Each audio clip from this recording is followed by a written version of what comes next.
Sup, dudes? It's your boy here, back for some more Fire Emblem Heroes, and today we got the homie OblivionKnight in the house. Oblivion, how you doing? Doing pretty good. Glad to be here. How's everybody else doing? Hopefully everyone's doing pretty good. Me, not so well, because there's like a heat wave going on in New York right now, so it's been pretty damn hot. Damn. I didn't know that. Yeah, I sat down to record this. I had the air condition on for a bit, and then I just took it off because it's really loud. You're going to hear it on the mic if I have it on. So I just took it off just now. But Man, it's suffering for the YouTube. yeah, it's real hot in here, though. All right, we got a lot of people. Not too bad over here. Oh, you're in LA, right? No, I'm in the Bay Area in California. Oh, okay. The Bay. Monterey, right? Yeah. Monterey Bay? No. More like San Francisco. Oh, okay. All right, pretty cool. We got a lot of people in the chat that said they hopped over from Promise's stream, so that's what's up. Hopefully she was able to plus 10 her Plumeria. I wasn't able to watch. I was getting things set up here. So, basically, what we're going to do today, we're going to talk mostly about Choose Your Legend 6, because that's coming up in... It's usually midway through August, I believe. It's like August 14th or so. Somewhere around there. And we should be getting a Fae channel very soon. I think the Fae channel should be on Monday, actually, if my sources are correct. So, what do you think we're going to get in the Fae channel? I think typically we get like the Hero Fest announcement, right? Uh-huh. The pirate banner, and then they'll tease Choose Your Legends a little bit, right? Yeah, they'll I think probably... that's what we're gonna get. I think for Choose Your Legends, they usually show off the artwork first. So we'll get to see what the units look like, but we're not going to see their kits and abilities until later on. And then for the pirate heroes, we're going to see what they do pretty much. They might even drop the trailer for the pirate units right after the Fae channel. That's typically what they do. So we're going to know about them right away. You think it's going to be another Tellius pirate banner? I think so, which I'm scared for because I can't resist. Like, I love pirates and I love Tellius, so like it's a combo that just always gets my orbs. Yeah. Man, who could they do though from I'm thinking maybe they might do Nazir as a pirate. Well, I don't know if he would really suit as a pirate, but I know he was the one that was managing the boat for them. So maybe that's like enough to get him on the banner. I would really love to get Nazir in the game. He is awesome. Yeah, I'm kind of surprised he hasn't, but I do expect him to show up in Halloween just because we've gotten like all the other dragons in Halloween, like Enna and like Dionysia and stuff. Uh-huh.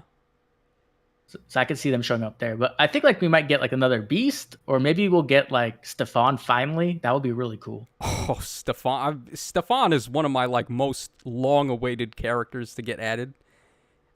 His Forging Bonds is going to be so much fun to see the dialogue in there. I'm so excited. Him and like Joffrey and Lucia, I've been waiting for forever. And Boyd. Luckily, we actually got Boyd this year. It was baby Boyd, which I wasn't the most happy about. Yeah. I guess from Alincia's crew, the one I'd be most excited for is Bastian, because I mean, he's a real funny guy. He's what did they say about him? He talks so much and says so little. I think who said that? Lucia. Something like that. Yeah. That guy's a riot. I would love to see him in some Forging Bonds action. There's like so many good Tellius characters we still haven't gotten in the game yet. It's kind of insane to think about. Yeah, alright, so basically while we discuss, I'm just going to go through the runs in my arena mode stuff, get these out of the way. I'm going to try my best to like get these done while also focusing on the conversation as best as I can. Sounds good. Oh, I forgot. I forgot. Did I forget to screen cap your screen so you can see what's going on? Hold on. Let me share my screen real quick. Okay. All right. My bad, man. No, you're good. All right. Can you see it? Yeah, I can see it. All right. There we go. All right. Looks pretty good. All right. Crosshair says, what if Stefan is the August Grand Hero battle? I would really hate it if they made him a Grand Hero battle, because I would want to see him in the Forging Bonds and see his dialogue. He's one of those characters. That's true. He's like a real mystery. They don't really delve too much into his past in the actual games. So I would want to know more about him. Yeah, he has like some of the most like mysterious yet cool lore in the game, and I like want to know more about his relationship with like Lagoos and everything and his history with them. That'd be so cool. Yeah. And if he's a 5-star, I think there's a better chance we get like a really unique skill where he can interact with Beast. If he's like a GHB, they probably won't do that because they want to sell it. You know what I mean? Yeah. Okay, so as far as Choose Your Legend 6 is concerned, I guess the first thing we can talk about are the characters themselves. So we have Seliph and Chrom for the male division, and then we have Adult Tiki, and we have Female Byleth for the girls division. So, any thoughts on what colors they might end up being? Because pretty much all of them are basically sword units, so they could all have ended up being red, but for sure, they're definitely going to change it up. They want to have one unit from each color. So what do you think the colors might end up being? I think that's like the most difficult thing, right? I think Byleth is like kind of easy because she is also like a mage, so they can kind of like switch that one up easily. When it comes to Seliph and Chrom, it's like kind of difficult because they both have multiple sword alts, right? Like I think Chrom has Horse Chrom and then Base Chrom. Mm-hmm. I think that's it for swords. And then Seliph has Self and Legendary Self. So I'm kind of hoping that if there is a sword or a red unit, it is Chrom just because Seliph hasn't gotten anything else yet. But I could see them not doing that because I think Chrom will probably sell the best. So they'll probably want to give him like the most unique thing. Yeah. I'm pretty sure Chrom is going to have to change fate again, and he's going to be nutty. But, all right, so on the topic of colors, I think as far as the colorless unit is concerned, I feel like Byleth is probably the easiest choice to make colorless. Because they could just make her a tome unit, have her be from her advanced class. What's it called again? The Enlightened one? Yeah. I always confuse it because in Japanese it's called Nirvana, and I think that's a way cooler name for a class. What the heck? Yeah. Why do we get crappy names? Yeah. So much better. Yeah. And what's really cool is that in Three Hopes they made Shez's advanced class be called Asura, right? So it's like they're taken from Buddhist mythology and Shinto mythology there, and I think that's a really awesome concept. Yeah, that would be awesome. What the heck? We always get like the most like westernized things. It's kind of annoying. I wish they would like leave a little bit more of that unique flavor. Yeah, in some like the game titles and stuff. They feel like Westerners are more, I don't know, like xenophobic or something. Like we don't really care about anything unless it's Americanized, which is so totally wrong. But yeah, no, I love it. Yeah, I would have loved it if they kept the name Nirvana for her class. That's so cool to me. It's way better. Yeah. Oh man, I think they could easily do that. They could just make her like a colorless tome. I think it'd be cool if they made her into like a Lance Cav maybe, and then she's like Geralt or something like that. That'd be kind of cool. I didn't even think about that. That's a good idea. I don't know if they'd actually do that because I feel like they haven't done that in a while, where they've taken like the parents and like made them. You know what I mean? Like that was like CYL1. Yeah. Usually though, for Choose Your Legends, they do tend to stick with one of the family members for the theme. Because last time we saw Erica ended up just being Ephraim with a ponytail. Yeah. And oh man. Prior to even that, we had like Hector, who was based off his brother. Right. We had. Actually, who was Celica? Just based off like retro Celica, I think? Brave Celica? I believe so, yeah. Same with Ulm. Right. I feel like that's why CYL4, I think it was, like the Dimitri and Edelgard one was so boring, was because it was just them, you know what I mean? But like with their classes. I was like, man, like it was just like so like ununique compared to all the other ones. Yeah. But yeah, I think that'd be cool. For like Seliph, if they wanted to get really unique with Seliph, I could see them like either doing like a mage Seliph, which would be cool, like because of Deirdre, right? I think that would be awesome. If they did like a mage Cav, then he could be actually like really strong too. I didn't even think about that. So like a green tome Seliph with Naga or Divine Naga or whichever one they want to give him. That would be dope. Like that, and then Yeah. like he has the horse because of like Sigurd. That'd Uh-huh. be awesome. I'd love that. That'd be so cool. Yeah. My predictions for Seliph was that they were going to give him Miracle somewhere because that's what they always do with him. Right. And I was thinking he would be more like a tankier unit. But if they gave him Divine Naga, I think that would be a really cool idea right now because dragons are making a comeback. We've been seeing a Right. lot of dragon units. We have Ymir, who's pretty good. We have Medeus, who's crazy. We have Legendary Myrrh. We have Fallen Rhea. It's like they just out of nowhere released a ton of these dragon units. So that'd be pretty rad, honestly. Yeah, yeah. I put out a video about dragons and about like CYL Tiki and some of my thoughts for her. And one of the things I was thinking is like they might do like a dragon inheritable special on her, and like she could introduce that to the game. I think that'd be really cool. Interesting. So, yeah, that is true because right now dragons are the most shafted when it comes to specials. They can't get Ruptured Sky and they can't even get Gale Force. So, yeah, like a unique inheritable dragon special, huh?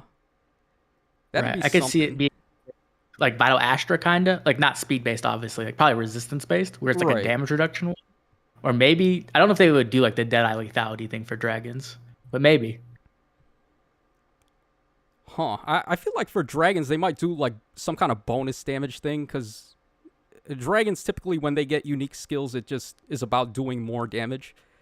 So, Yeah. Dragon's Ire, I think, is the one that you get 20% DR and then 20% bonus damage. So, something Yeah, I like could see that. them doing that. I could see them doing like a Vital Astra, but like it's not speed, it's like resistance. Like it's like a mini iceberg plus Uh-huh. damage reduction. Yeah. Imagine that on like a far save, like, like an Ascended Thune or something. That would be so annoying. Okay, so what movement type do you think Tiki would be?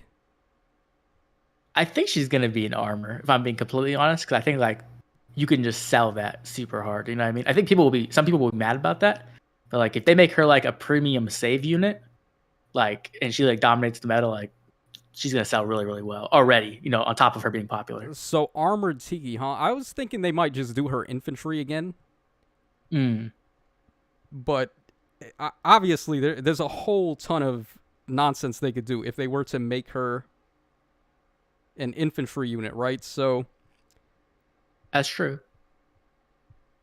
now I brought this up earlier while we were talking, but if they were to make her an armored unit and give her a new save skill, I was saying maybe they could do like a dual save, so she has like far save and near save built into one. Because recently they've been doing this restriction where you're only allowed to have one save skill per team. So, what if you had one save skill, but it covered both far and near at the same time? Wouldn't that like kind of That would. Oh, that man. would be pretty crazy? That would be so broken. It would like instantly break Summoner Duels and Chaos Season. Like it would just be like, okay, Yeah, yeah. everyone's running Tiki now. Uh huh. I can see them doing it for sure because that would sell like hotcakes. That would be real quick. Yeah, well, I'm not sure what they're gonna do for her yet. To me, out of all of them, Tiki seems like the most wild card option that they could do. Because Yeah, I feel like agree. I feel like the rest of them we have more of a general idea. Because like when it comes to Seliph, we've seen him with Miracle all the time. He's probably going to be a tankier unit with lots of defense and res and pretty good attack. And then with Crom, he's always just this crazy glass cannon like arena destroyer.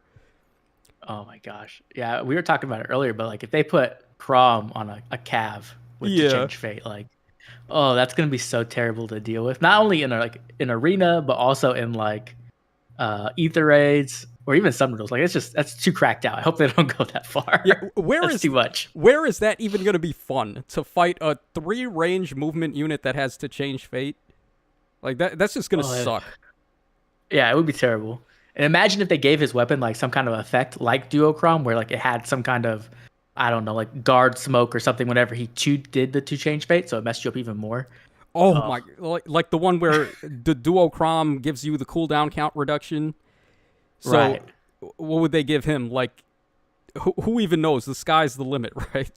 Right. Like why not They could do like give him yeah. dominance or some nonsense? Oh, Oh, don't say that, Tacho. Don't speak that into existence. Or like treachery. There's Oh, no telling what they're gonna do with him. that would be horrifying. Like I don't even want to like imagine having to deal with that. You're telling me. I I don't even like Crom already. To me, he makes Arena just like such a chore. Whenever I have to fight in Arena and I see Crom on the enemy team, it's always like, oh, here we go. Like Right. No, exactly. gotta deal with this. I hate it the most is when you have him and a dancer. And it's just like, ugh, like you gotta like. Yeah, it's like him. Hopefully you can bait one on turn one. If you can't bait the dancer on turn one, it's just like Yeah. terrible. So the enemy team is like duo Crom, duo Dagger, and then duo Peony, and then a legendary hero, and you're just like, okay, so what do I do now? I guess I'll die, right? You know that meme? Right. Yeah, yeah, the me. Yeah. I'm glad they gave us retreats, man. If they didn't have retreats and we still had to deal with that crap, like imagine like being on your fourth match or your fifth match and that showing up and just getting like destroyed. That would be so terrible. Mm-hmm. Like, oh, yeah, Arena's gotten a lot more painful. I remember the good days when Arena was just like everyone was running 4 armoreds and he just kind of sat there and did nothing. The Arena meta used to be so stagnant because it was like all armored units that were really slow. They had wary fighters, so you couldn't really like try to double them.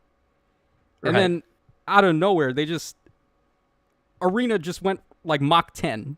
We have units that show up out of nowhere. There's more cavalry units that are runnable in Arena when you couldn't even run them prior to this.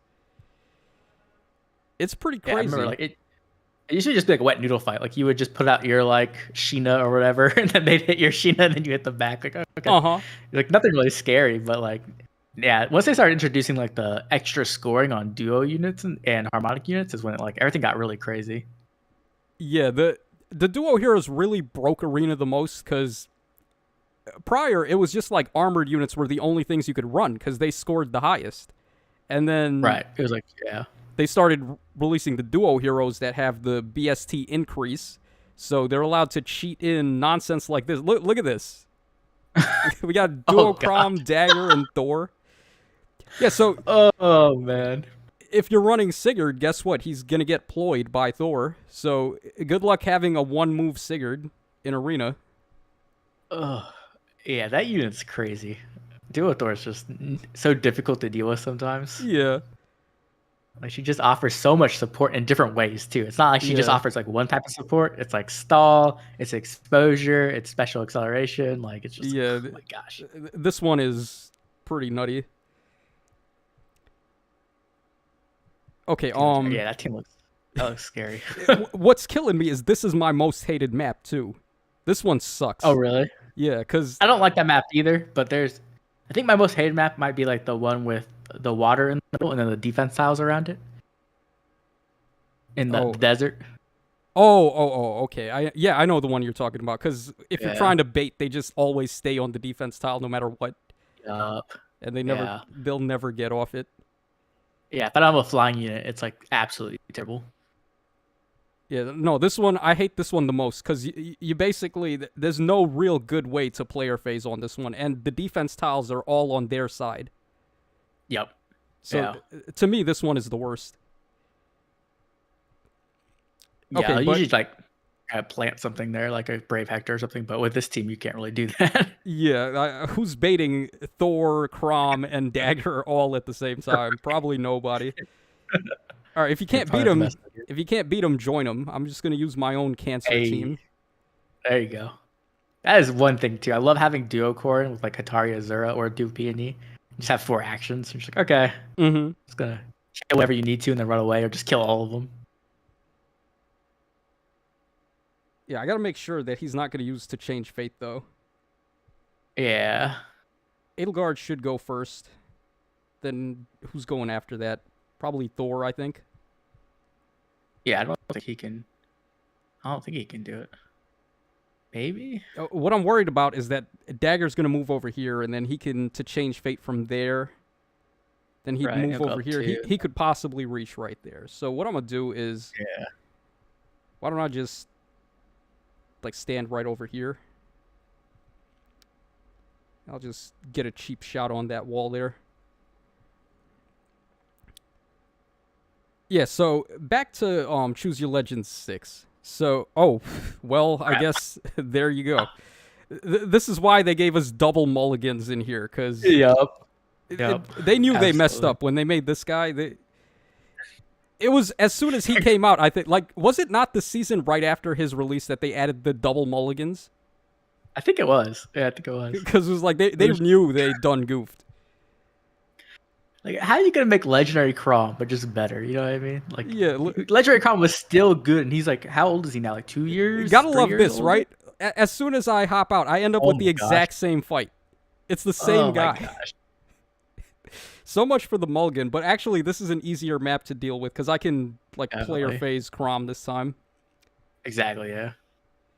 When it comes to CYL6, is there a unit you think will get like screwed over? Like, like a lot of times there's always one unit who's just like worse than the rest of them. Um, this time around, huh? Who would that be? I'm worried it might be Seliph. Yeah, that's what I think too. Yeah, I because really hope it's not. I really, really hope it's not.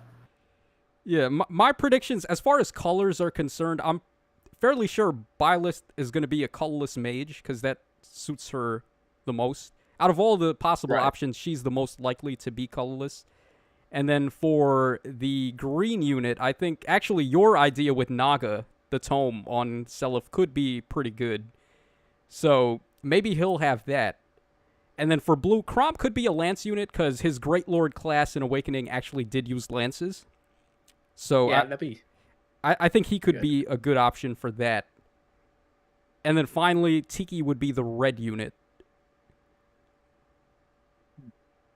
But I then, think that could definitely work. yeah, but still saying that, Tiki being a dragon, she could also end up being any color they want as well. It doesn't really matter what color the breath is.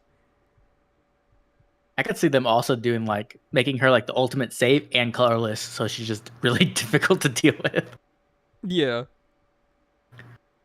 I see that as possible. But yeah, I just hope they don't do Seliph dirty. Like I hope they don't make him into another like red sword infantry. You know what I mean? And like he's Hmm. just boring. Yeah, no, That I could be think like the worst thing. at the very least, I think they will give him some miracle effect. So typically, these miracle effects are very strong. We saw on the OG Seliph for quite some time after he got his refine, he was pretty good, just based on the grounds that he had that miracle effect.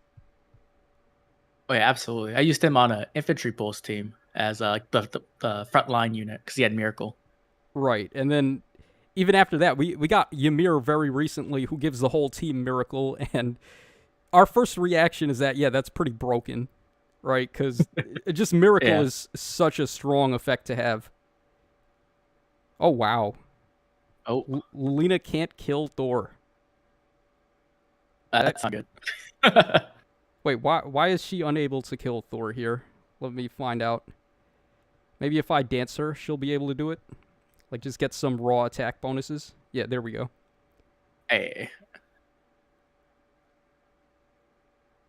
Yeah, so what else is there to say with Choosy Legend 6? Oh, actually, when it comes to Tiki, I feel like they might give her effective against Dragon. Because that's something Yes. they typically do with Tiki. Right. So like Yeah, that's one of the things I was talking about in my dragon video is like she could be like the best dragon, but she could also be dragon effective, which will screw other dragons. So I can yeah. see that happening. Yeah, and the OG Tiki, she has effective against dragons, and then she also has a renewal effect, so she gets some recovery. Right. What if they gave Tiki like a full heal at the start of every turn? That'd be really strong. Yeah, That'd be really strong. I think because I'm trying to right now remember. I feel like recovery effects are hella slept on. So like, Yeah. who's a good unit that has recovery that is just annoying to get rid of? Spring Maria, I guess. Halloween Grima, the Yeah, male one, her can be too. pretty annoying. I mean, like, um, the effect where every hit you do, you recover HP with it, Okay. or like Okay. the after combat effects where you heal, like Mystic Boost effects, Right. things like that. So, oh, actually, Asker has that with Bulwark.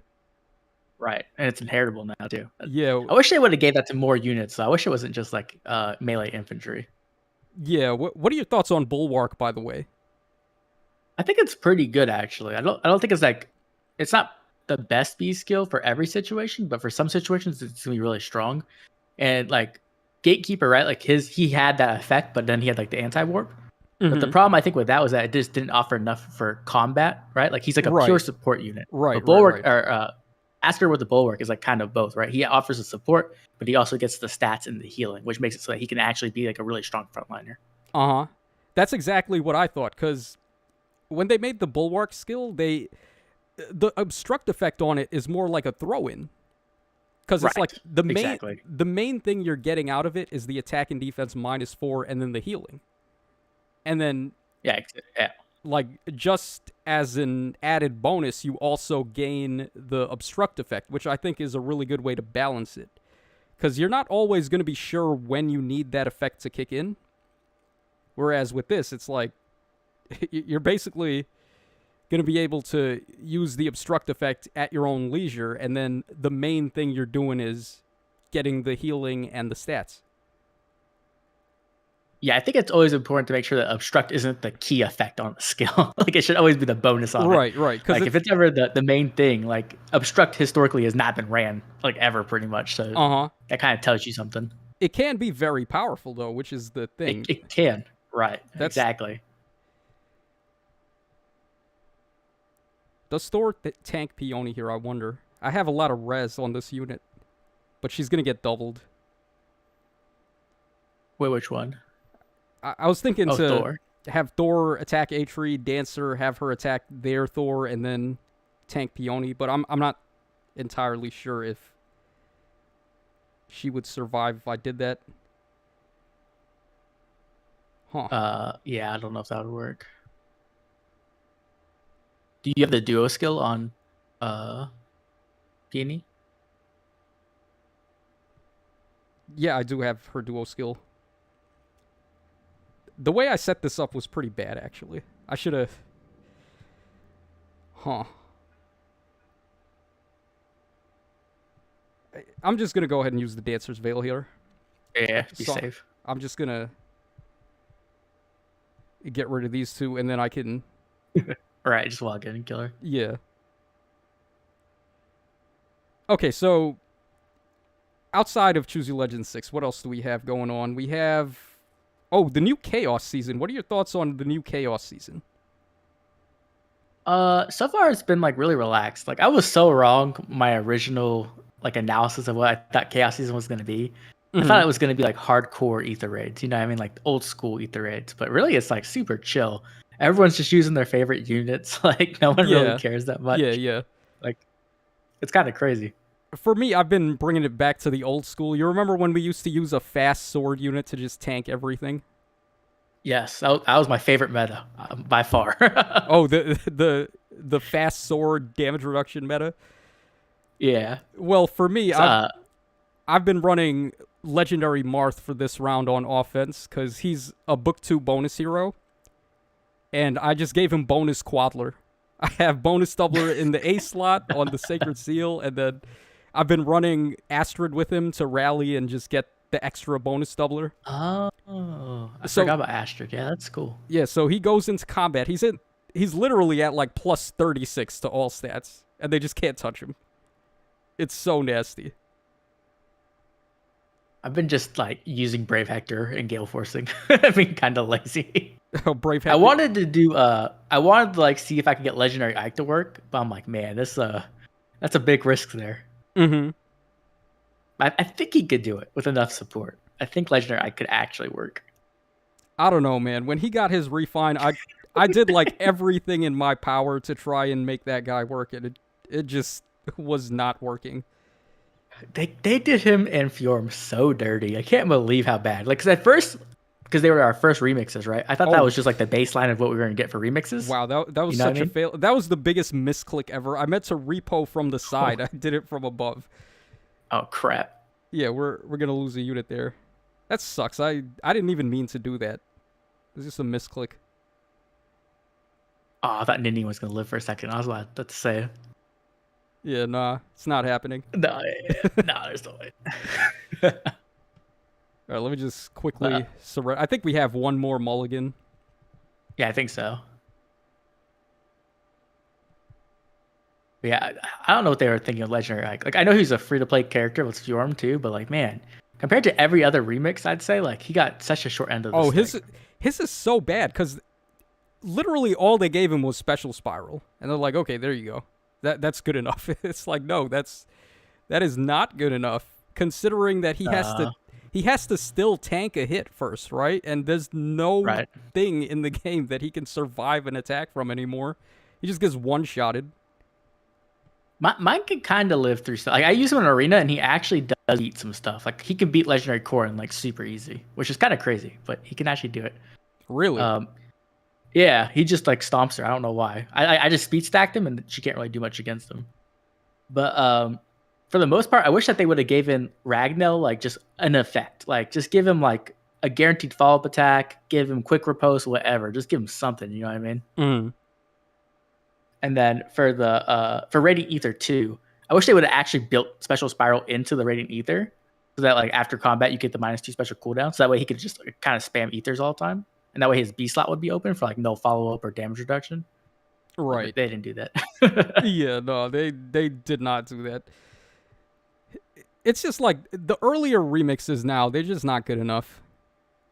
Because Yeah. at the like the power creep has gotten so out of control that basically if you get a refine now, you're just doomed to suck in the next 5 months, pretty much. Yeah, it's kind of crazy because like back in like the first couple of years, you'd invest in a unit and they'd have at least a 1 year to 2 year lifespan. You know what I mean? Right, exactly. And now But nowadays it's like 6 months maybe. Like your units, you wail for a +10, and then next month they're out of date. It's like there's no Right. value to your investments anymore, especially the free to play ones too. If you invest in a free to play unit, you're just like so out of luck. It's ridiculous.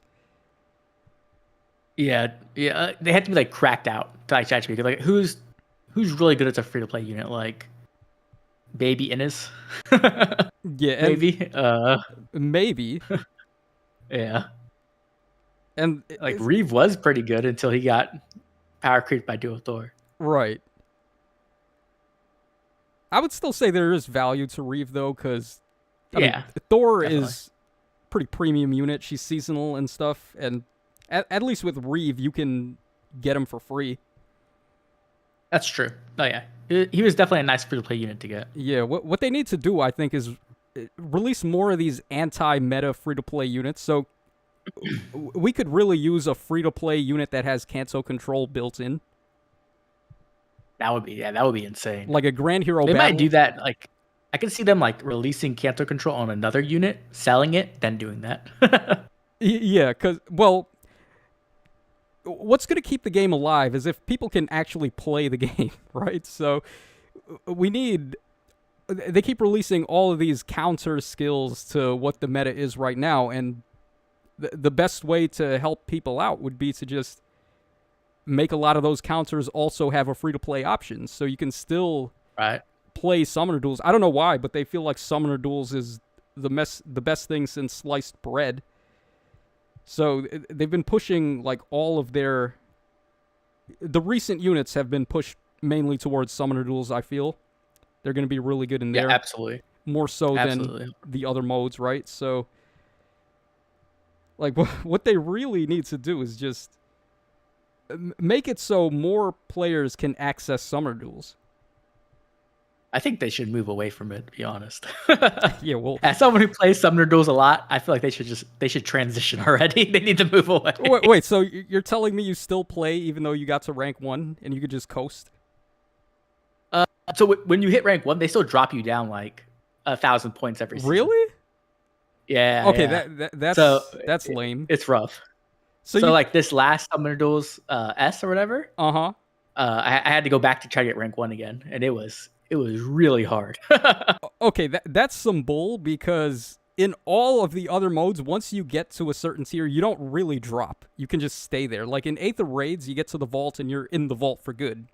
Or in Arena, you get to tier 21, and what do you start the next season in? Tier 21, right? You don't drop to like tier 19. Yeah. It really sucks. Like they technically have that, but it's super low. It's like tier 13 or something like that, right? So Mhm. like like you can just drop really hard. So like for me on SDS, I lost the first 3 matches, and I actually got demoted a tier. Uh-huh. So if I wouldn't have came back and won, I would have been like just out. Like I would have just been way lower. And then what sucks about that too is you're probably fighting all whales where you are. Oh, absolutely, 100%. Wow, that's some bull. I would Yeah. I mean, I just literally I've just been doing one fight each season and I get the win and then that's enough to keep me in. I'm in gold A right now. I'm in like what is it, 3100, and that's still enough to be top like almost 1K. It's like top 2K right now. So, Yeah, no one's playing. yeah. Until I feel like I'm being pressured to stay top 3K, I'm not going to really put more effort in. Because the top 3K rewards to me, that's already good enough. I don't need to go out of my way to score any higher than that right now. hmm So, like, that's good enough for me, honestly. Yeah, me, Joel, and a few others were like really trying to like study and get good because like my last SD run wasn't amazing, Mm-hmm. and so we were going really hard. Joel went perfect. Joel did not lose a single match and hit rank 1. So Joel was, definitely some props to Joel for that. And then Yeah. for me, I went 0-3, Oh, wow. and then I won. But I won 18 games after that in a row to get rank 1. So, So what I had to come back. what was the unit that was costing you runs? If there was, like, Uh, if you could bring it down to one unit, who was the one that was annoying you the most? I had to ban Duo Thor. No matter what, I had to ban Duo Thor every single time. Even if I knew the team wasn't good, I still had to ban Duo Thor. Okay, yeah, because exposure is just like, is it It was exposure? it was What is it it was actually about the her? stall. Yeah, the It stall. was the Okay. stall actually. Yeah. Because the captain skills for this season were turmoil, which is like the extra one movement, Oh yeah, yeah. and so Okay. Yeah. she just So instantly turns off your whole team. yeah, Like yeah, yeah, done. yeah. That's kind of nasty. Wow, this far savey Dune kind of scary right now. I'm just gonna Yeah. keep pulling back, let them get out of her reach so she can't protect them. Right.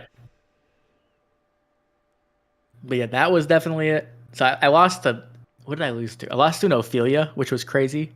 She just got Really? turn 1.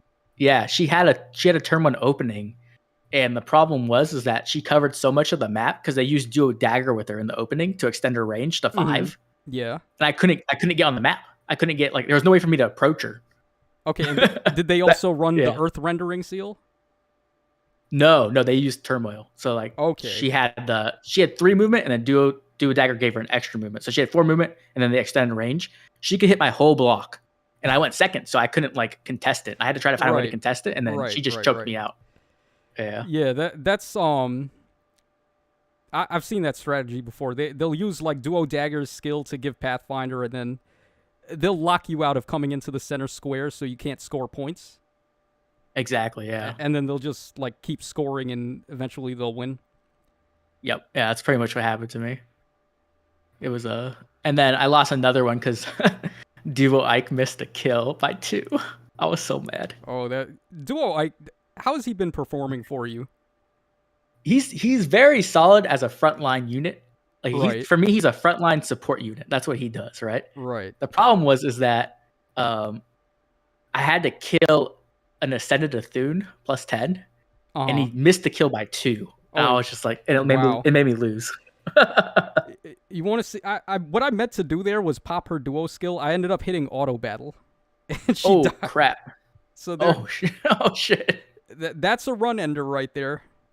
Oh, What did we lose? Like 2 fights there because of misclicks? damn! Well, here we go again. Good old arena assault. Yeah, so you brought up that Duo Ike for you is mostly a support unit that front lines, they can't really get rid of him too easily when he's in front. And Yeah, exactly. there's not really a lot of units right now that can do that, where you just put them in front and you don't have to worry about them too much. For me right now, for me, yeah, go ahead. go ahead. For me, like it's Duo Ike, and then I think Asker. I think that's where Asker is going to show up at. Yeah, exactly. That's what I was about to say. I'm planning to use Asker for the frontline strategy. Just put him out there, have him tank, and then they can't really get around him too well, so I can position my units in the back a little better. Right, exactly. I think like he's gonna be a really good frontline unit. The only problem I have with him is that his resistance is kind of low. Yeah, that is true. But I was hoping they would kind of like give him like less speed and more resistance. Yeah, but that's where far save comes in. You have someone tank the res for him. What the problem is that like one of the best units in SD right now is Valencia Pala, and she has adaptive damage. Okay, so that's like I was also gonna say like Medius, maybe he hits res. Yes, yeah. Also, Summer Niffle is like a sleeper hit. No one talks about her, but she's actually really strong in Summoner duels. Yeah, she's really strong in Aether raids as well. You remember that top secret defense I was telling you about? Yeah. Well, it might have a little something to do with her. Let's just say that right now. A little bit teaser. Yeah, I'm trying to keep that defense a top secret thing because it's like such a simple strategy. I didn't expect it to work as well as it is. And I'm going to show it off next season, or not next season, but at the end of the season, I'm going to do like a defense compilation. But so far, it's caught basically everybody off guard. No one really knows how to deal with it. I love that kind of stuff, though. I love when you figure out something like a little secret that people don't notice, and then you get to like show it at the end. Like it's like such a satisfying feeling. Yeah. Man, this Atri is so strong too. What if she gets nulled? Like I can't even. That's gonna be scary. I don't even want to deal with that. Yeah. I'm gonna have to. Do I really want to use an item on the first fight? There's like no point. I just restart it usually. Yeah. I mean, I'm pretty sure she's gonna kill somebody here. Oh wow, Yep. she can double him. He has no follow up. Oh, does he have no follow up? Yeah, she's just straight up faster than him, I guess. Damn. Yeah, Speed Atri actually is really good. That's what Joel uses. He has Speed Smoke 4 on her. This is not Speed Atri. She just like naturally outsped him. Oh, what the heck? Really? Yeah. Oh, okay. Dang. I personally prefer running like close defense on her. Or not close defense, close counter or close foil. Oh, okay. Oh, you know who else does that really well? Summer Thor. Like there's a close counter build you can use with her, and it's like really, really powerful. Oh yeah? Yeah, like it's not close counter. It's the better one. The one that gets like attack and defense. I can't remember what it's called. Close foil. Foil? Yeah, close foil. That. And then you run like a 4 cooldown special on her, right? Uh-huh. And so when they attack, she'll retaliate with a 4 cooldown special, and she just kills like whatever she hits, pretty much. So like Aether, I guess? No, like either like Dragon Fang or like Glacies or something like that. Oh, okay. All right, so that's after the -1 is taken into account then. Right, yeah. So like you'll set up on turn 1, and then you put her in the front line, and then when they attack her, she's actually thick enough where you really can't get through her in one hit, and they just blow you up. Oh, you know she's thick. Yeah, definitely. Oh man, they have like updated their games with the summer units. They've gotten like better and better every year. Yeah, for sure. Well, we had like what, Summer Freya last year? Yeah. Freya, and then before Freya or after Freya, we got Duo Thick. Right. But even before that, I think, who was it before Freya? Was it not Summer Lake Jarn? Yeah. Oh my gosh, that that's... art was so like scandalous. They had to they edited it. Did they really? Yeah. They had to edit it because it was a little bit too much. Yeah, I know they did that with Thor too. They put like flowers and stuff in the way of those two because they were a little too thick for YouTube. That's too funny. Yeah. Oh man, look at this dude, this legendary Hector. He's taking it. I'm just gonna have Baltus get rid of him because I have bonus doubler on him. Let me just make sure Hilda's not using save to protect him. I love Baltus in here. Like just having high defense, like high attack, high defense. It's so like wow. It's such a like uncreative concept, but it just works. Okay, so we've talked about Asker. We've talked about Choose Your Legends. We talked about Summoner Duels. Talked about Chaos Season a little bit. Is there anything else we haven't talked about? Who do you think is going to be on the new Hero Fest? Oh, okay. So yeah, we also get Hero Fest banners during this time period. So it'll be right before Choose Your Legends 6. Oh, also, just as an aside, I also want to talk about possible Choose Your Legends 4 refines. But Okay. We'll talk about that after we talk about the Choose Your Legends banner, or the Hero Fest banner. So last year they did like a meta banner. We had near save, far save. Who are the other two? I already forgot. I think it might have been. Was it Sothis again? Did they put Sothis? I think it was Sothis. Yeah. It was like Sothis and Ephraim, and then near save and far save, or something like that. Yeah. Oh my. Them was Sothis. They're trying to always push Sothis. And she's so bad on ARD. Like, it's ridiculous. Yeah. Well, why is it that they decided to just delegate Sothis and Ephraim to only being on Hero Fest banners? Is there a reason why? I guess it's because they don't want to put Duo Ephraim in the normal pool, and they need to have some way to summon him. I'm not really sure. Yeah, but is there even a reason to lock him anymore? He's not even that crazy. No, I don't think he's at all. Is he the only duo unit who's not seasonal? He is, I think. I can't remember. I'm fairly sure. sure. Yeah, right. Yeah, because all the other ones either are seasonal or... Actually, what if they did like Choose Your Legends duo heroes? Oh my gosh. Wouldn't that be would interesting? Be nuts. Like if that would be insane. The two winners end up being duo heroes. Wouldn't that be interesting? That'd be really, yeah. I think people would love that. I think most of the time people would love it. There'd be a few people who hate it for sure, but I think a lot of people would love it. Yeah. Who would they do? So who won? It was Tiki and Crom, right? Yeah. So they would end up being duos. Yeah. Like maybe a duo Crom and Lucina, and then maybe for Tiki, what if they did like Tiki and Naui?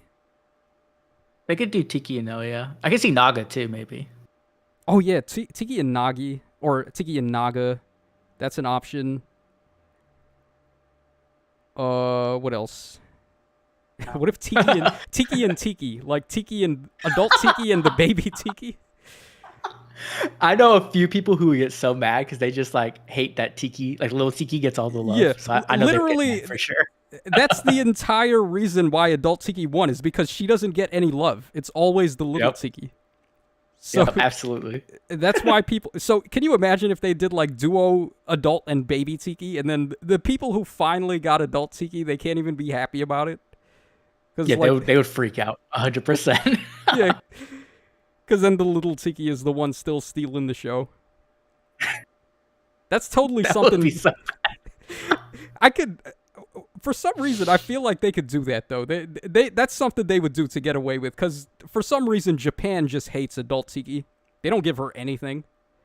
I know. I don't know why. But and they also like.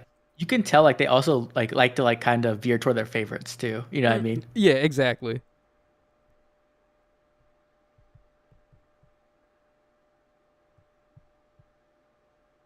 Check it out. It's your boy. Oh, boy. Plus 10. Yeah, not bad. How much is yours at? Plus 7? Mine's plus 10. Oh, you finished them. I finished them, yeah. All right, so distant dart, lull attack speed, joint drive attack. I think you're running Kanto control on him, right? Yeah, I'm running Kanto control for SD. Yeah. Oh, okay. So what would you normally run then, if not in SD? I'll run like either a smoke or a joint drive, like attacker speed, and then for the seal, I usually run darting breath, so he gets the instant radiant ether back. Mm-hmm. Yeah, I do like having the breath seals on him. I don't even have him, but he does have like the special ramp on his weapon, so he just gets right back to Aether. I'm just gonna mollywop this Crom with Lilina, and then the rest we'll figure out something for the rest of them. With Duwak, I actually like using him as a player phase unit a lot, which I don't think anyone does except for me. Well, this is why people like to run baiting on him. I feel like Right. probably just player phasing with him is better. Yeah, I like because he has that special acceleration in his weapon, and it's not affected by guard, so you can do like some crazy like 4 cooldown special builds. Right. Like, would you be able to Gale Force with him?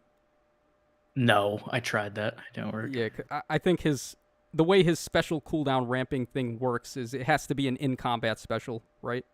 Right. Exactly. Yeah. Yeah. So that sucks. They just like I don't know why they limited this guy so much. He's such a Yeah. like I don't understand. They just made him like such a counter pick to what people are doing. They didn't give him like anything on his own. He's just trying to like stop what the enemies are doing. Really, had his duo skill been a reusable one, I think that would have been fine. And then I would have loved That would this have been guy. amazing. That would have been so good. Like popping this. He would be like one of the best units in SD by far if he could do that. Yeah, exactly. And they don't do that too often either. They don't bust out the reusable duo skills anymore. No, not really. No. But yeah, I honestly like as much as I obviously plus 10 duo Ike because I love Ike so much. But like honestly, I was pretty disappointed with what they went with. Yeah, I made that video talking about him, saying he was like, I didn't say he was bad. I just said he was underpowered compared to like all the other like stuff we've had.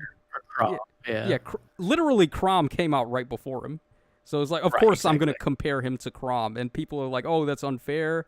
Oh, his duo skill, completely fair.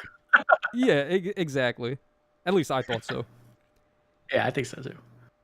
Like I was hoping that they would update his preference skill because like Radiant Ether is like it's old. You know what I mean? Compared to what we're getting nowadays, like it's not that good. Or what if they made it a 2-hit special? Like give him a 2-hit Aether. That would have been real good. Yeah, like, because then with his weapon, he'd be able to pop that in every attack. Exactly. Like either that, or I wanted them to make it so that it had what I call like true healing, right? Like where it's not based off how much damage he does, but like he just gets a 50% HP heal every time it procs. You know what I mean? Yeah. It's like one of the big problems with Ike is like he'll either get the Radiant Ether off at the wrong time and then he doesn't get much of the healing, or like it just won't go off when you need it to. Yeah. I was hoping they give him something new. Because like look at Erica, right? Like Erica had a terrible preference skill. And then they updated it on Legendary Erica, and then they gave her a new one on Brave Erica, and they ended up giving the Brave Erica one to her ult. You know what I mean? Right. I was hoping they would do that with Ike, but they didn't. Yeah, no. I just thought of something. Oh God. What? Oh, I saw Legendary Sigurd. What if there's another Sigurd ult and he gets Holy Knight Aura on it? Or what if they give Seliph on Choose Your Legends Holy Knight Aura? What about that? That just came to mind after you brought that up. What if they did that? Oh man. Imagine that. Imagine everyone's thinking Crom is going to be the problem unit, and then Self shows up with Holy Knight Aura, and he's just like he's a mage or something with that. Yeah, that would be bonkers. Yeah, like let him be based off Sigurd and Deirdre. Give him a Nagatome, and then also give him Holy Knight Aura. How crazy would that be? Like a 6 ranged unit? Oh, that would be cracked out so hard. I wouldn't be able to deal with that. I would just be like, I'm done. Like, okay. Yeah. Imagine that on Ether Rays and you have like 2 knots or like something like that, which just extend the range. Or there's gonna be some guy in Aether Raids who just runs like 4 of them, and then has a 4-way like a cav line where they all just reach all the way straight to the bottom. Runs no buildings, just lets them go. Oh man. I could see something like that happening too. Like, oh man. I don't know why for some reason I feel like I need to be cautious here. Even though I don't really think I need to, but let me see. What I'm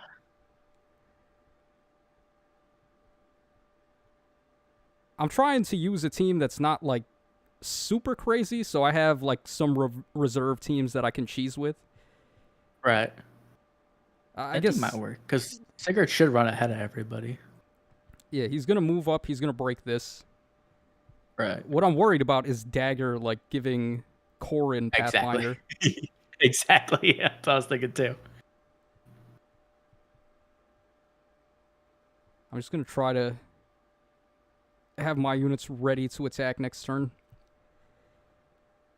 Okay, so I wanted to talk about this, but Choose Your Legends 4, possibility of refines. What do you think?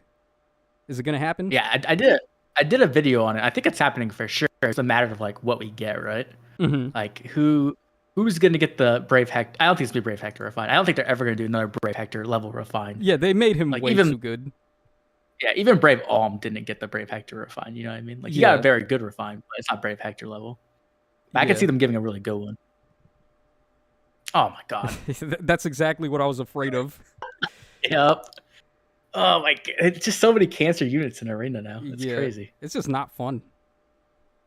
No, yeah. A lot of times it's not fun. But when it comes to like actual refines, I'm hoping that Brave Dimitri, they just look past the fact that he has this encounter and actually give him a solid refine. I don't know if they're gonna do it, but I would really like to see him with like the Spring Maria effect or the Asker effect now, I guess, on his weapon where he gets like the true defense. I think that Right. would be really, really good. Right. So what does he have? He has defense-based damage reduction, I think. Yeah, he has defense-based damage reduction and like a guaranteed follow-up attack if the foe initiates. Okay, so... And then his build was like... Everything is decent except for res. He has like 17 res or something. He has terrible res, yeah. His speed's like okay. Like it's workable, but it's not amazing. Yeah, I think he had like 44 speed or something, somewhere around there. I think it's like 30 something Oh, on is base. it? Yeah, it's like you have to like actually invest in it. But yeah, I'm hoping that because like the other thing too is like his weapon is just really really bad. Like it's a distant counter weapon and it doesn't even have like steady breath. It has like half a steady breath, where it's like only when the foe attacks you get special cooldown instead of when you Right. attack as well. Like why did they do that? I don't know. Like, for some reason, these units that have distant counter weapons just always get shafted. I know it's ridiculous. I'm really hoping they just don't do that this time. I hope they just give him like the Spring Maria effect and like special fighter in his weapon. They give him those two things and he's like super good, or at least like pretty good. You know, he's usable. Yeah. Okay, so then we have Brave Edelgard, who's still kind of Gosh. seeing use, Yeah. regardless of her being old like the other ones. I think she's Mhm. the only one that still gets played. Yes. Yeah, definitely. So, for her, what I've heard some people toss out the idea that they'll give her damage reduction on the first hit to combo with her B skill. Yeah, I've seen that. I've seen people say like they take away her armor weakness. I could see that happening maybe. I don't know what else they would give. Like I hope I kind of hope they give her like a tamer refine where it's like nice and it helps her out, but it doesn't make her like broken. You know what I mean? Yeah, like just obnoxious. Yeah, because like even having damage reduction on both hits is pretty annoying. You know what I mean? Right. It's like okay, like you have to have like some kind of damage reduction, like penetration, or like maybe a brave weapon even. But even then, it's not the best. What I'm thinking is they might give her also an effect that lets her take another action, like how Raging Storm works on the other Edelgards. Because Even if they just gave her that, that would be so strong. Like that Yeah. would be ridiculous. if I'm not mistaken, she's the only like Edelgard post time skip that doesn't have a Raging Storm effect. Is that true? Yeah, I think so. Yeah, I think that's right. Yeah, because like Legendary has Raging Storm. The Fallen Edelgard, they just gave her another action in her weapon for some reason. All right. And Yeah. then we just got Summer Edelgard, who has Raging Storm also. Yeah, dude, just that extra action on Edelgard units is so cheesy. I mean, yeah, it makes her like the best Gale Forcer in the Yeah, game. Like, this is- I literally been doing Gale Force teams, and she just can do it by herself. There's no competition for her. It's like nobody else can take 3 actions in a turn. Right. And the crazy thing is too is like because the way it works, you can trigger the extra action before you trigger your actual Gale Force. So even if you mess up on the special cooldown, like you can still get it on the next action. You know what I mean? Right, yeah. So, like, you can just attack, whiff the attack, or not whiff, but just do some damage and then get out and then attack again. Yep, exactly. Yeah. That's the thing about Summer Edelgard too. Is like we were talking about Assault Troop earlier. Yeah. Like you can do hit and run Gale Force. It's so strong. It's ridiculous. That's what I've been doing. Remember how I had this like actually, I don't even know if you knew about my hybrid offensive team. I had like this offensive save team where I would run Yuri and then I would run far save Hector so that Yuri can just run in, attack like the threat, and then cancel away, and then I can protect him with Hector. I swapped out Yuri. Oh no, I don't think I saw that. Okay, I swapped out Yuri for Summer Edelgard now, so I can just have Edelgard run in and get rid of 2 threats, and then have her use the final action to pull away and then get protected by Save Hector. Wow, yeah. So it's like that's there's like there's like almost nothing that can do anything about that. Man, oh my gosh. Oh my gosh. Can't believe I lost to this like easy team. LF, dude. But yeah, so I was doing that the other day. I did one and I was on the desert map with the mountains, right? Yeah. I was able to smite in Edelgard, have her kill something, and then pivot over the mountain again and get out. Yeah. Like, it's crazy. Like, yeah. what? Assault Troop, I think we all really underestimated Assault Troop. To me, it feels like, I almost want to say it's the best C skill in the game, which is pretty outlandish, but it's just that good. It's just so crazy. Just getting 3 range movement on anybody. I think it's like, yeah, it's like that and safe skills, obviously. I think those are like the best. And technically, it's a warp. It's not even a movement. So if they use stall ploy or gravity, you can still move 3 spaces. Yeah, that's the best part. Is I can like test gravity traps and it doesn't even matter. I can just warp out of it. There's like no downsides to it at all. It's so crazy. It's such wait until like it's like more inheritable too. You know what I mean? Like right now it's only on Summer Edelgard, but when it's on more people, like yeah, that's gonna show up. I was thinking you could run it on like cav units because they have those certain Summoner Duels maps where the whole middle is just all trench tiles to stop cav units. Right. So like you could just give it to cav units and have them warp right over the trench tile. I mean, yeah, that's becoming more and more popular with the SD maps. Like they'll either have trenches or something else to block the cabs. Yeah. It's like being able to warp over. It's just stupid, especially if you have Kanto, right? Like, yeah. Warp over, or you have to have like true Kanto, like Kanto 2 or something. But yeah. Yeah. So I think what really made Assault Troop better than we thought was that it's not armor locked. Because like just yes, definitely. Being able to give that to anybody is just so crazy. And it's for sure it was going to be like Armor March, you know, where it's only for armor. Yeah. And it's just, to me, it's just better than Odd and even Tempest. It's just a better version of those skills. Because absolutely. Assault Troop activates on every turn, pretty much. Whereas the Tempest skills is just every other turn. That can really mess you up. Yeah, it's like a really easy condition to activate too. Like I thought it was gonna be more difficult. It's so easy. It's like always active. Right.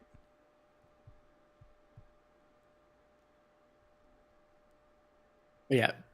Okay, so I don't know if they're gonna do Brave, but what do you think about Claude? Okay, Claude is pretty interesting because he has that effect where he recovers half his health after he uses a special, right? So his sustain is, and at the time too, like.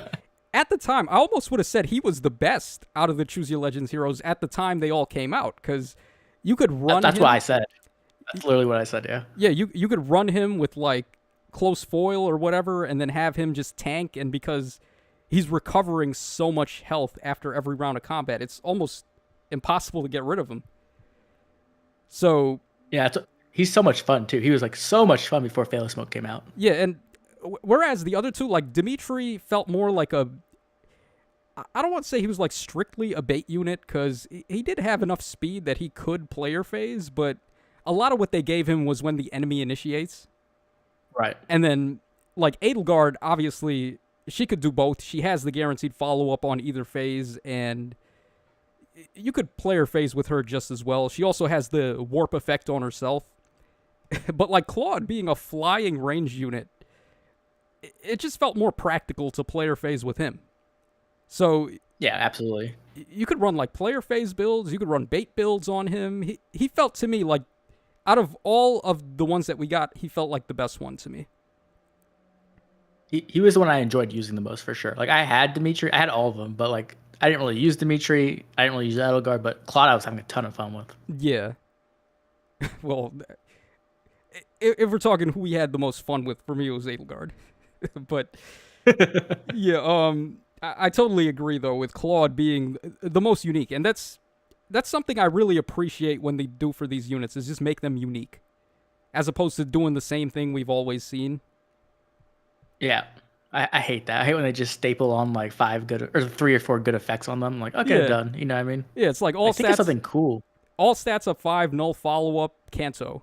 That's the groundwork for all the units now. Yeah, pretty much. Like the new S that we got, that's literally her. The new S was so disappointing. I was expecting to get something more because like Pala's amazing. Like Pala's like one of the best units probably in the game that people just sleep on. Yeah. But like S is like whatever. Actually, I feel like Pala was seeing a lot of play because Eldervy was running Pala on his Summoner Duels team. He was running her with Eldervy, yeah. Yeah, right. He was using her with the like bonus doubler combo. And he was using like a Vantage bonus doubler combo, yeah. Yeah, and he won the first like big YouTuber Fey tournament in Summoner Duels with that. So I feel like I've seen that strategy pretty often compared to like some of the other things. He made it popular for sure. But then I think nowadays everyone's abandoned that strategy and now they're using hit and run Paula, and it's really really good. Yeah, because the adaptive damage is so important now. Yeah, exactly. Just go in like destroy someone, then hit and run brings you back 1 spot, and then you still have Kanto 2. So it's like having Kanto 3 pretty much. Right. Yeah, and then hit and run too, because they can't block that with Kanto control. So you just use hit and run and pull away. Exactly. So like what will happen is if you run into a Kanto control unit and you can't kill it, you'll kill a unit, you'll bounce back with hit and run, and then you still get the 1 extra movement from Kanto still. So you can just back out. You're like usually always safe. Yeah, because pretty good. I didn't even think about that. That's one of the teams I was using to get rank 1. Yeah, she was just people get caught off guard so quick. That goes to show how little Summoner Duels I've played lately. Because from what you're saying, that seems like a pretty popular strategy, and I just had no idea. It's decently popular. I wouldn't say it's like the most popular. Like a lot of people are just running like a lot of calves. Mm-hmm. Just running people down because turmoil with calves is stupid. Yeah. Oh, for sure. This, if we talk about Captain Seals, I think Turmoil is up there. Erosion is up there. What's the other? The one that you always start the turn first if you have the seal and the enemy lost. Quick draw. Right. Like that. Yeah. Yeah. That's another crazy one. And then Flash of Steel. Those are like the big ones for me. Yeah. Which one is Flash of Steel again? It's the one where you get like null follow up, and then you attack twice before the foe attacks. Something like that. Oh, okay. So it gives you like desperation. Right. It gives you like the Lewin effect. Right. Okay. Yeah. So like you just go in with Yuri, and you're like hit once, get the Hardy Fighter out the way, and then like lethality them. Yeah. That run was abysmal, by the way. Those scores were so bad. It was like 758. When my team you hit the top 1K. Yeah, but I mean, usually I'm like close to top 100, if not in top 100. Okay. Yeah. Yeah, I just got score screwed in that one. We got my favorite mode left. And while we do this, we didn't talk about Choose Your Legends Lysithea. So like Right. I feel like she was in an awkward spot when she came out, because they gave her like the desperation effect, and I think they gave her an effect where she can nullify Wary Fighter. So it's like she has like a guaranteed follow-up attack, and then like if she's below 100% HP, she can attack twice. Right. In a row. Yeah. But there's a problem of getting her low on HP first, so you gotta exactly. Yeah. Oh, what if they refine her and they give her the Winter Bernie effect, where she just chips everyone's health? That'd be pretty cool. Exactly. Yeah. In my video, that's what I did. I was like, because we need that effect in the game, right? Like outside of Yeah, seasonals. yeah. I think she's the perfect unit to give it. You know what I mean? A lot of people have her, and it would make her just a way better unit. Mm-hmm. So Oh, that's what I'm hoping for more than anything else. I hope that she gets the Winter Burning effect. I gotta deal with this guy. I have for my colorless unit duo, or not duo, but legendary Leaf. I don't even know if he can kill this dude. Oh man, yeah, you're probably gonna hit him like 4 times or something. Yeah, but how am I supposed to kill Medeus with duo Leaf or duo Leaf? It- Yeah, it's gonna be rough. let's see here. I don't even know what I'm gonna do here. I guess we just. Oh, I could probably player phase Lena right now. Yeah, get rid of her. Pull him back 1 space. Roderick, this guy, he has to have fire sweep for some reason, so Yeah, it makes it difficult to bait him. yeah. Or actually, hold on, I could do this. She has special fighter though. I'm not gonna be able to Gale Force if I attack her with Celica, Yeah. but I'd still go for it anyway. Let's see here. This one was a bit annoying for me too. It wasn't like terrible, but Well, by far the worst one is the walls one. I hate the walls one yeah. the most. I hate that one so I mean, much. if this is annoying for you and you've got recent +10s, what's gonna happen to me here? True. It's like a really good opening though. Like you got rid of 3 units, and it's just too bad Roderick has fire sweep. Yeah, I would have gotten rid of him too. And then the 2 enemies are gonna spawn over there. Right. But yeah, I hope they do something for Brave Life Cynthia because I feel like she never really got a chance to shine too much, in my opinion. Yeah, exactly. If any of them needs like something to help them out, it's definitely her. Yeah, I feel like if she got the Winter Burning effect and like special acceleration in her weapon, she'd be like really strong. Yeah, it's kind of hard to tell like what they're gonna do. Yes, because they seem to like. Who's an example? Let me think. Like whose refine did we not expect? I guess Alms. Like if you looked at Brave Alm before he got his refine, there wasn't really anything that he was able to do. I couldn't have told you he was gonna get all stats up 10, a bonus movement, like fire sweep, no follow up, and like all that. Right. There's no. I would definitely want to thought that. Yeah. Like who thought they were just gonna give him everything? Literally everything. Like even look at Shell, right? Like no one expected Shell or Kajel or whatever her name is to get that kind of refine. Yeah, I remember when I saw her refine, I looked at it and I was like, okay, because it's just like so many numbers. You have to do this like weird calculation to really tell. And at the time, I didn't think it was gonna be nearly as good as it is. I wasn't about to do math to like figure out if this is good or not. So I looked at it. I was like, yeah, I mean, if you're getting her effects to go off, then yeah, this is pretty good. But that's what I was thinking too. Yeah. If you're not able to do it, then it's not going to be that impressive. I was looking at her stats, like her base stats, and they didn't seem very high. So I was like, how is she gonna like ever win a stat check? But like, there's just ways to do it. So yeah, or you just run far save on her, and then she can bully the range units because they have low BST. Right. Yeah. Yeah. That's true. Like her versus Yuri is like one of the best. Like just watching him like throw lethality at her, and she just doesn't die. Yeah, attack reducing is the way of the future, I feel. And like true damage reduction effects that we saw on Asker, he gets true damage reduction and he gets true damage bonus. Like I feel like they're gonna start messing around with effects like that from now on. I can see them switching to that and then nerfing saves after that. That way there is a tanking option now, you know what I mean? Like there's a new tanking option that they could sell to us while nerfing our older one. You know what I mean? Because that's pretty much what they did with like speed-based damage reduction. Like they were like, okay, speed-based damage reduction is the meta. Okay, here's saves. Now we're gonna nerf saves, or now we're gonna nerf speed-based damage reduction with things like, you know, lethality and Deadeye and duo lift and stuff like that. But like I feel like that's what they're gonna probably do.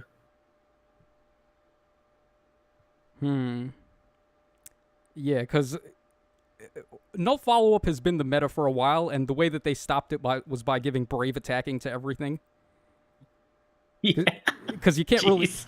Yeah, but then by doing that, it's like they forgot how broken brave attacking actually is. Right.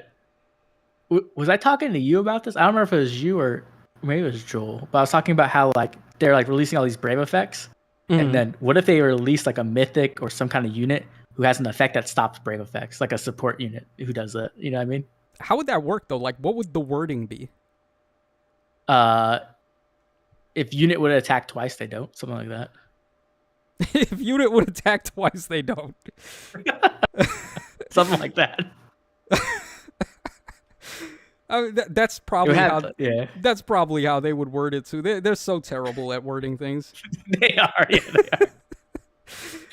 I'm like sitting there. They have the exact same effect, and they say it 3 different ways. I'm like, why? Yeah, like, why are you confusing me? Yeah. No, the worst is on freaking Bride Fiorm's Refine, where it says it's like the most back-ass way to word her effect. I'll show you right after this, but that one, you got to be some kind of math genius to figure out the mental gymnastics of that one. Okay, kind of like it's getting crazy. This is. Oh yeah, you gotta get him off that. You gotta get him off that defense style. Guess what? He's gonna move on the one that Celica's on as soon as I get out of here. Wait, who's he going after? He's probably going after Celica, I would imagine. Who has the least res? Celica, right? So probably 29. her. No, it's Leaf. Leaf has the lowest. No, but he has push and he has solo. Oh, right. So like in combat, he would have more. Right. Yeah. Is there anyone you can swap to with lower? I can't. First of all, I have to figure out how to kill him with Leaf. Because there's like no way Leaf is gonna kill this guy. Yeah, I think you have to like get him off the defense tile and then like hit him with Lin so that he gets like a defense debuff, and then maybe maybe that will work. First of all, let's try to lure him upwards as opposed to the side, so I can like actually do something here.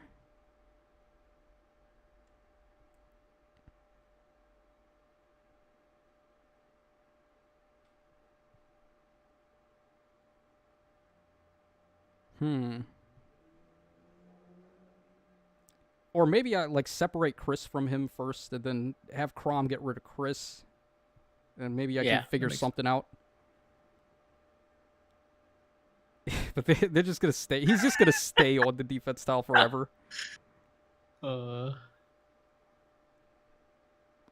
Goodness gracious. Can Chrom bait Chris on the right side? Maybe. I don't know if you can get him there. Yeah, if I could get him over there, I'm sure Chrom would be able to bait him. Yeah. Let's see here. Oh, I could do this. And then just end turn. Oh yeah, there you go. The real problem though is this. I don't know what I'm gonna do about Medeus. I probably should have thought about that before I walked in here with Leaf as my pair up. I'm trying to remember who I used. I think I used Ninja Lin. As your pair up? Yeah, as my pair up unit. Okay. I think that's a little more promising. We're doing something to him. As opposed to before where we just could Hector can beat him up pretty good. What? Wow. God damn, man. Oh, Hector. You got Bullfighter on him. That's why. Okay, nice. Yeah, I run this build for him. So he can actually do something. How much you want to bet? Mine actually does a lot of work. Mine tanks like really well, actually. Yeah. He has a lot of investment, though. Yeah, mine is +10, so... I don't know what other skills you got on yours, but... I got Distant Stance, and I have the Floret on him for resistance. Right. How much you want to bet he goes over there? Yeah, I'm guessing he's going towards Lin, probably. I hope so. He should still. Yeah, I think he could hit him. Okay. Okay, 8 times 2. Who do we go in with first? I feel like if I go in with Lin first, we might accidentally do a little too much damage. What is it? It's 7, right? Debuff. So Hector Yeah. will do 14 more damage. Let's see. So I think you're fine. I think he goes down to like 1. Okay. Oh, would I be able to activate Nyorin Zeal and just pop him again? Oh, wow, perfect. Okay. Yeah, exactly. Yeah, Hector got him to 1. That's what I thought. Okay. How did you calculate that so quickly? I'm pretty good at math. My friend, you are the one that needs to read Kiel's Refine and not me. You should see me in SSD. Like, I'm doing math so quick on the top of my head. Yeah, that's probably why you do so good in there. I just wing it. It's like, okay, I think maybe this unit can survive. Let me put him in front, and then they just get killed. They just die, and it's like, oh. Yeah, I'm doing hella math super fast. I'm like looking at everybody's stats, trying to like figure stuff out. Oh, I did my arena run too, so I don't have to worry about this either. I'm gonna be able to.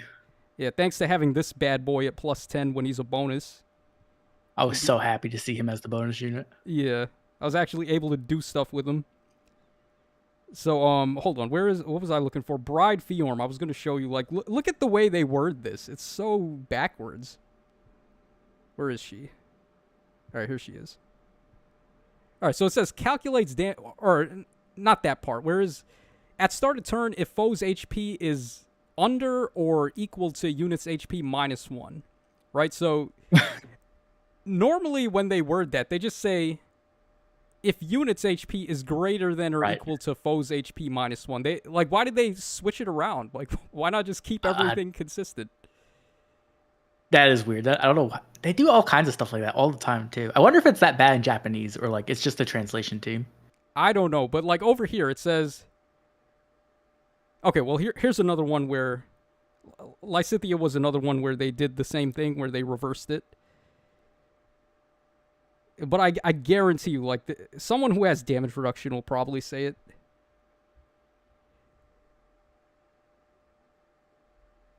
Let's see here. Okay, no, she has flat damage reduction.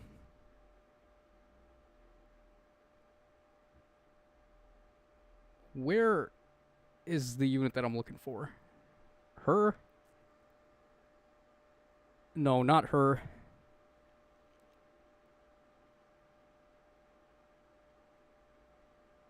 I don't even know, man. I can't find somebody off top. Okay, I get, well, like, who has stat-based damage reduction? Okay, we'll just look at Frenzy, right? So if unit speed is better than foe speed, there you go. And it doesn't say -1. It just literally says if your speed is better. Right, which is exactly, yeah. That's simple. Instead of if foe's speed is less than or equal to unit speed -1, like, why would they word it that way? It's so weird. So unintuitive. Yeah, I'm guessing like they have like multiple people doing it and like they don't talk to each other. You know what I mean? Like they're just like, what? Okay, so just throw it at somebody, like translate it. Yeah. Okay, so they're not like keeping up with the metas, so they don't know like what other people have written on these descriptions, so they just write something new. That's what I'm guessing. Yeah. So there's no consistency. Jeez. All right, let me just quickly take a look over here. All right, yeah, so, I mean, I have suffered some lift loss, but none of these guys got away unscathed. And then this guy, too, he wasn't able to get a bonus KO because the one unit I killed was his bonus. So he got screwed. Oh, I never thought about that. Oh, that's dirty. Yeah. So, yeah, I'm keeping my defense top secret until the end of the season because I'm going to show it off. But it's, like, people are going to look at it and they're going to think it's, like, so simple. And yet it had such a good effect here. I'm pretty shocked no one else did something like this. Whereas we go over here, like if we take a look at my friend's defenses, it's all basically cav lines or Medeus armor balls, pretty much. Let's see here. So this guy over here, all right, he's got a, oh wow, triple Pathfinder, okay. I saw someone do this. Yeah, it's not as nasty as you think, though, because his offensive units, just Crom and Sigurd, pretty, like Hector is going to body this, pretty much. Mm-hmm. You can also like Gale Force it super easily because you can just lock Thros there in the corner there. Right, and also like look where his traps are. They're not protecting anyone from exactly. Like Summer Edelgard just walks in and eats 3 of these guys. Right, exactly. Yeah, that's pretty much what I've done when I ran into that. Right. Okay, so here's a cav line. That's IP very cool. similar to mine. All right, here's the Medea's like far save ball.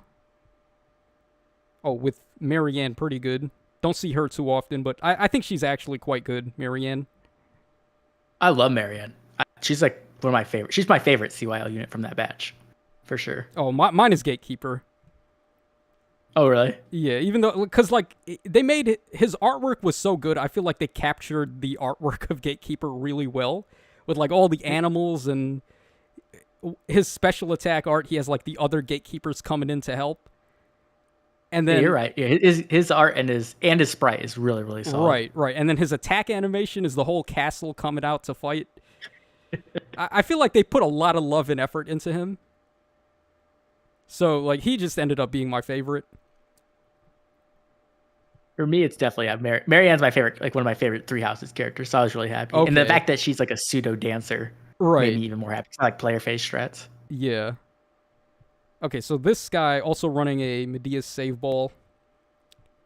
Yeah, so this is why I didn't want to run something like this, because I knew everyone was going to be prepared for this, because that's what everyone's doing. Right. So like save balls, Kanto control save balls, armor like or cav lines, etc. I just wanted to break the norm and do something different. So, I mean, I'm glad that it's actually working out too.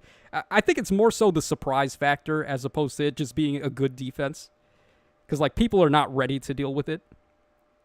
I think the surprise factor is like a really good thing to consider. Like even in summoner duels, like just being able to surprise people is enough to win a lot. Right. Yeah. Because if they're not prepared, this game is like all matchups. If they're not prepared to deal with something, then of course you're gonna just beat them. Mm-hmm. Or if there's like a little trick they haven't seen before, like you'll just catch them off guard and like completely just like throw them off. Right. So and then on offense, this is what I've been doing here: bonus Quadler on Marth. This like he just dismantles teams. It's not even a problem for him. And then I have Astrid to give him the status bonus doubler. We have Azura to get +7 to all stats, and then also she nullifies Panic now, so you could just throw him in and not worry about the Panic School. That is so nice. I'm so glad they gave that to her. Yeah. And then I just have Hector here just in case, because if they're running like a lull like speed and res or some kind of range unit with that, then Martha's going to get pushed in, so I have to protect him at least with a far save unit. But that makes sense, yeah. So far, no one's been able to get through this. On offense, I'm not surprised, to be honest. Yeah, it's just like that looks so scary. Yeah, it's just like they don't stand a chance. And then I have Isolation with her. Not really. She's really good too. Like I think people underestimate how good her penalty neutralization is. Yeah, I would have actually ran. Oh, yeah, that too. That's another reason why she's here. She can nullify penalties on Marth. So he's just a stat ball that they can't do anything about. But I was actually gonna run Milla instead of her because the extra turn makes it so much easier to get the pots. But it doesn't work in Chaos Season, so right. I was like, all right, let me just run Fiorm. Why not? Yeah, I think I'm using Milla just because it was easier to get like the defense check sometimes than the HP check. Yeah, and then this is the other one that I have. I didn't have to use this one yet, but basically, Edelgard just kills 2 units and then comes back, and then Hector protects. It's pretty brain dead. This is like the most. Yeah. This is the most eat glue thing ever. And then I have Loki as well, so I can not isolate, but gravity somebody, so I can actually sneak Edelgard in there without worrying about their reach.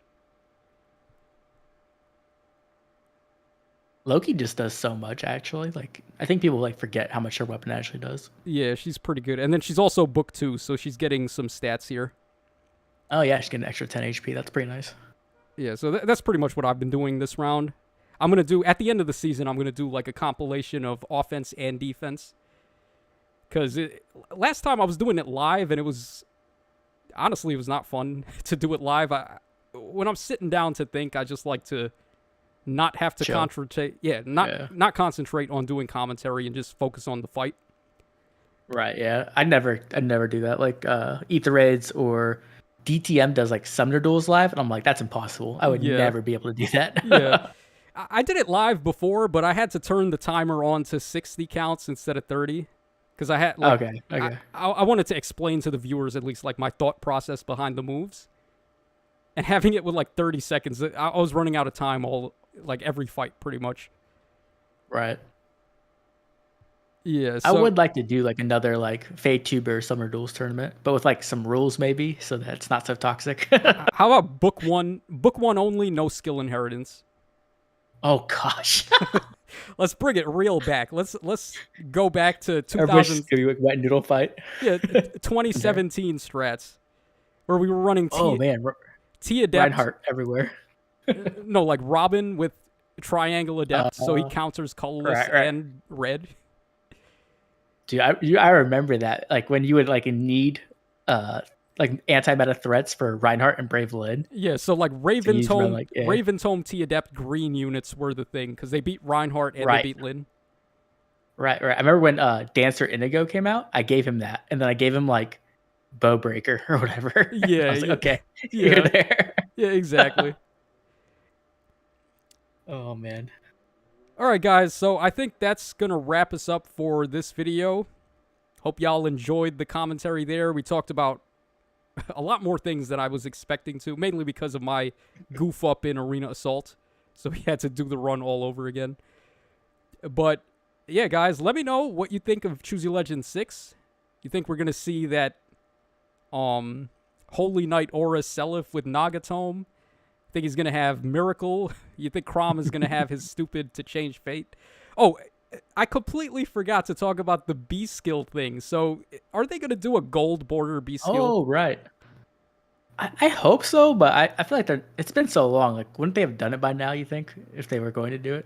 I mean, usually they wait until Choose Your Legends to do, like, passive skill power creep. That's true. Because the first time we got Deathblow 4, that was Choose Your Legends.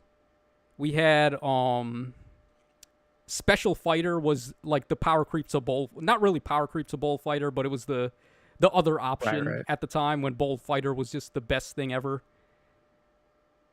And you got like the distant counter upgrades too, like on Brave Marth. Right, and yeah, we got Distant Ward on Edelgard. I think Distant Ward had existed before Edelgard though. Or was she the one to introduce it? I can't remember. I can't remember either. Yeah. Huh. I think Rinka had distant foil? I can't remember. Something like that. Yeah. Yeah. It's like attack and defense, but like only for bows and daggers or something. Right. Yeah. I think she was the first one to have something like that. Like stat-based close counter or distant counter. Right. Yeah. And then Choose Your Legends 5, what did we get? What was like the power creep thing on Choose Your Legends 5? Menace skills, I guess. Yeah, I guess. Yeah, Menace definitely beat Threadens. Threadens are so bad. They didn't just beat him; they just stepped on him, crushed him into the dirt. It's like, why would you run Menace? Right. Yeah. Like who'd they put it on? I think it was on Brave Alm, right? The updated Thread, and it was like total trash. It's so bad. They gave him threaten. What was it? Attack and defense. Was it attack and defense or attack and speed? I can't remember. I can't remember either. I think it was attack and defense. Either way, it was bad. Yeah. Threatens were kind of like they were trying to push threatens as meta. Like, I remember when Winter Sothis came out, she had it, and then like that didn't last very long. Honestly, the threaten thing. I don't think it ever like picked. No one like ever used it. Like I don't think people even use threatens like that much in year one. Like it was like year one, like you didn't always die immediately, so you could kind of use it. No, but like the closest thing to ever being meta with threaten was Surtur with his C skill. Because I mean, definitely, he was just unkillable though. And then you would, if you tried to attack him, you just don't, and then you take 20 chip, and then the minus stats after that. He was so annoying when he came out, especially in his bonus season. His bonus season was just like, oh my god, stop. He was the reason why null follow-up ended up on every unit, pretty much. Because like that was the only way to beat him was with null follow-up. Because just wary fighter at the time was so scary. Same with Legendary Hector. Legendary Hector, like with his wary effect, was really annoying to deal with. Yeah. Oh man, to think now, like we're talking about wary fighter being so good back in the day. Nowadays, you want to talk about what the units have now? It's like brave attacking, +10 to everything, Kanto, true damage reduction, true bonus damage. It's just gotten out of hand. Extra actions, drive miracles. Yeah, like Edelgard with triple action. And then we have duo skills and harmonic skills, as if the text on the unit itself wasn't enough. Now they have extra text. Yeah, definitely. I think that's like one of the hard things for new players. Is like there's just so much to take in. Yeah, now. This game is not accessible to newcomers at all. I don't think. No. Because I think it's really difficult. If you haven't been playing this game since the start, there's no way to just keep up with everything. It's just too much. Yep. Yeah. I feel like I don't even know what you could do about that, to be honest. Like you could introduce an easier game mode to get people in, but even then, like that's what they need to do. They need a mode where we can just play. It's casual to a degree where it's accessible to everyone, and I would want it to be co-op as well. So like the older players with the big +10s can help out the newcomers and like carry them straight to the top. Exactly. We need a mode like that where. And I was saying this before, too. Like, if they ever do a casual mode like that, I want the reward to be this. Like, where you can change the background for your characters. Just make it something like that. Something cosmetic, but also something that people want. So they'll actually be compelled to play the mode.